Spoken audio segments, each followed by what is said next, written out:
Hello everyone. ఈరోజు video బ్లౌజ్‌కి జిప్‌ని ఎలా స్టిచ్ చేయాలి. అది కూడా చాలా ఈజీ వేలో అండ్ ప్రొఫెషనల్ స్టైల్‌లో. ఇక్కడ చూడండి, బ్లౌజ్‌కి ఒకవైపు స్టిచ్ ఎంత నీట్‌గా ఉందో, ఇదే విధంగా బ్లౌజ్‌కి జిప్‌ని స్టిచ్ చేశాక అంతే నీట్‌గా ఫినిషింగ్ కూడా రావాలి. అప్పుడే మనకి ప్రొఫెషనల్ అనే ట్యాగ్ వస్తుంది.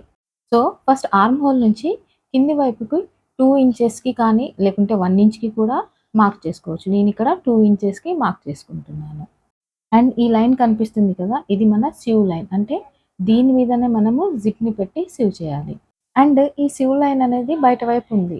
కానీ మనం జిప్ లోపల వైపుకి పెట్టి స్టిచ్ చేస్తాం కదా! సో, లోపల వైపుకు మనము లైన్‌ని మార్క్ చేసుకోవాలి. అంటే ఎక్కడైతే జిప్ పెడతామో అక్కడ లైన్‌ని మార్క్ చేసుకోవాలి. దెన్ ఇక్కడ బ్లౌజ్‌ని ఎలాగైతే ఓపెన్ చేసుకుంటున్నామో, అలాగ ఓపెన్ చేసి పెట్టేసి జిప్‌ని ప్లేస్ చేయాలి. జిప్‌ని ప్లేస్ చేసే ముందు దాన్ని ఓపెన్ చేసి పెట్టుకోవాలి. అండ్ జిప్‌ని ఎలాగైనా ప్లేస్ చేయొచ్చు. అంటే జిప్ స్టార్టింగ్‌లో నుంచి కానీ, ఎండింగ్‌లో నుంచి కానీ, లేకుంటే మధ్యలో నుంచి కానీ ప్లేస్ చేసుకోవాలి. అండ్ జిప్ అనేది తిరగలుగా ఉండాలి. ఇక్కడ చూడండి, ఇది తిరగల వైపు. ఇది పైకి ఉండేలాగా జిప్‌ని ప్లేస్ చేసి పిన్‌తోని సెక్యూర్ చేసుకోవాలి. అండ్ పిన్ పెట్టేటప్పుడు జిప్ మన లైన్ మీదనే వచ్చేలాగా జాగ్రత్తగా పిన్ చేసుకుంటూ రావాలి. ఒకవైపు జిప్‌ని పిన్ చేయడము చాలా ఈజీ. ఎలాంటి అడ్జస్ట్‌మెంట్స్ చేయవలసిన అవసరం ఉండదు. చూస్తున్నారు కదా ఎంత ఈజీగా పిన్ చేస్తున్నారు. కాకపోతే లైన్ మీద వచ్చేలాగా పెట్టి పిన్ చేసుకోవాలి. సరే, ఒకవైపు అయితే పిన్ చేయడం అయిపోయింది. ఇప్పుడు రెండో వైపుని పిన్ చేసుకోవడానికి బ్లౌజ్‌ని అటువైపుకి తిప్పేసేయాలి. తర్వాత జిప్‌ని ఎలాంటి లూప్స్ లేకుండా ప్లేస్ చేయాలి. ఇక్కడ చూడండి, ఇలాగ పైకి కిందికి కాకుండా స్ట్రెయిట్‌గా, అంటే ఒకవైపు చేయితోని ఇలా పట్టేసుకొని రెండో వైపు జిప్‌ని లాగితే ఎలాంటిది లూప్ కూడా ఉండదు. అంటే పైన కింద వచ్చేలాగా ఇలా ఉండకూడదు. అలా పెడితేనే జిప్ వర్కౌట్ అవుతుంది జిప్ చేయడానికి. లేకుంటే జిప్ ఫెయిల్ అయిపోతుంది. నెక్స్ట్ ఇప్పుడు స్టార్టింగ్‌లో పిన్‌తోని సెక్యూర్ చేసుకొని మళ్ళీ ఒకసారి ఏమన్నా లూప్స్ ఉన్నాయా లేదో చెక్ చేసుకోవాలి. దాని తర్వాత జిప్ లైన్ మీద ఉందో లేదో కూడా చూసుకొని పిన్ చేయడం స్టార్ట్ చేయాలి. పిన్ చేసుకోవడం అయిపోయింది కదా! ఇప్పుడు స్టిచ్ చేయడం స్టార్ట్ చేయాలి. అయితే జిప్‌ని స్టిచ్ చేయడానికి సింగిల్ ఫుట్‌నే యూజ్ చేయాలి.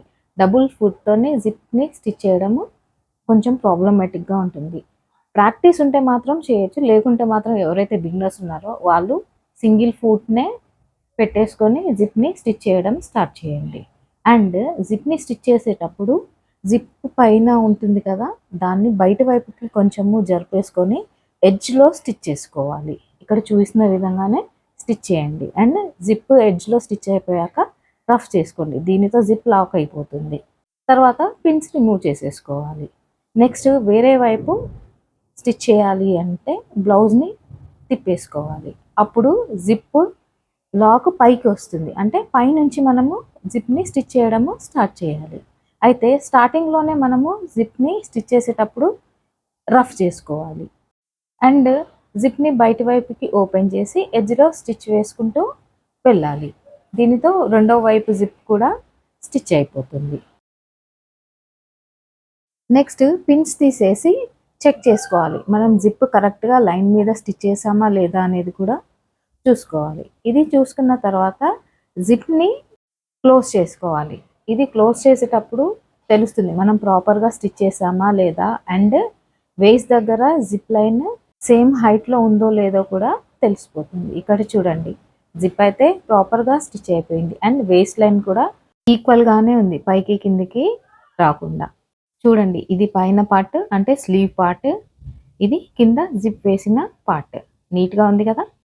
జిప్‌నైతే స్టిచ్ చేసాం కదా! ఇప్పుడు కింద వైపు మిగిలిపోయిన ఈ పార్ట్‌ని ట్రిమ్ చేసుకోవాలి. అంటే 1 ఇంచ్ గ్యాప్ వదిలేసి కట్ చేసుకోవాలి. కట్ చేసుకున్న తర్వాత బ్లౌజ్‌ని రివర్స్ చేసి ఏదైతే మిగిలిపోయిందో ఈ జిప్‌ని లోపలి వైపుకి ఫోల్డ్ చేసుకోవాలి. ఫోల్డ్ చేసేటప్పుడు బయటి వైపుకి కొంచెం గూడా గ్యాప్ లేకుండా ఉండే విధంగా పెట్టేసుకొని పిన్ చేసుకోవాలి. గ్యాప్ ఉందనుకోండి జిప్ బయటికి కనిపిస్తుంది. ఇలా పిన్ చేసుకున్న దాని మీద మిషన్‌తోని స్టిచ్ వేసుకోవాలి. అంటే ఇక్కడ కూడా రఫ్ చేసుకోవాలి. మామూలు రన్నింగ్ స్టిచ్ వేసామనుకోండి, తర్వాత ఫ్యూచర్‌లో అది ఊడిపోతుంది. అలా ఉండొద్దు అంటే కంపల్సరీ రఫ్ చేసుకోవాలి. తర్వాత బ్లౌజ్‌ని తిప్పేసి స్టిచ్‌ని బయటి వైపుకి లాగేసుకోవాలి. ఈ విధంగా మనం జిప్ ఎడ్జ్‌ని లాక్ చేసుకోవాలి. చూడండి ఫినిషింగ్ ఎంత పర్ఫెక్ట్‌గా ఉందో. ఇదే విధంగా రెండో వైపు కూడా జిప్‌ని లోపల వైపుకి ఫోల్డ్ చేసి రఫ్ చేసుకోవాలి.